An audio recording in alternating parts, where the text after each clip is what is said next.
স্বাগতম বাংলা ছোট গল্পে। কাঁঠালতলির প্রাথমিক বিদ্যালয়টা গ্রামের মাঝখানে। মাটির রাস্তা ধরে হেঁটে গেলে বাঁ পাশে লালচে দোচালা ঘর, সামনে একটা পুরনো বটগাছ। সেই স্কুলেই পড়ান আব্দুল খালেক স্যার। 40 বছরের শিক্ষকতা তার পেছনে ফেলে আসা জীবন। প্রতিদিন ভোরে ঘুম থেকে উঠে তিনি নিজের স্কুলে যান। স্কুলের দরজায় দাঁড়িয়ে ছাত্রদের আশা দেখেন, যেন এটাই জীবনের সবচেয়ে পবিত্র কাজ। ছাত্ররা স্যারকে খুব ভালোবাসে। স্যার রাগ করেন না, ভুল করলে শুধু বলেন, তোমাদের মধ্যে কেউ না কেউ একদিন আমার চেয়ে বড় হবে, তবু যেন ভুলে যেও না স্কুলটা তোমাদের মা। একসময় তারও একটা ছেলে ছিল, রুবেল। রুবেল একদিন বলেছিল, বাবা, আমি শহরে গিয়ে পড়তে চাই। খালেক স্যার তখন নিজের হাতঘড়ি বিক্রি করে ছেলেকে ভর্তি করিয়েছিলেন। ছেলেটা চলে গেল। প্রথমে চিঠি আসত, ফোন আসত, পরে ধীরে ধীরে সব বন্ধ। বছর কেটে গেল।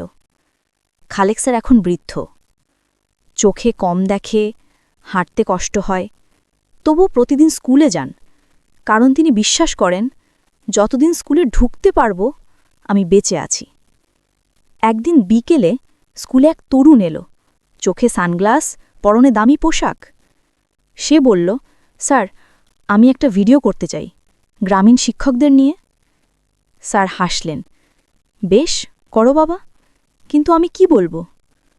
ছেলেটা বলল, আপনি যা মনে থেকে বলেন, আমি শুধু ক্যামেরায় রাখব।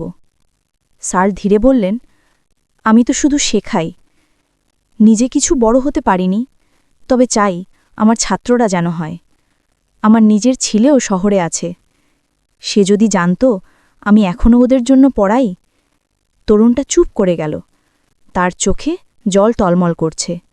সে ক্যামেরা নামিয়ে বলল, স্যার, আমি রুবেল।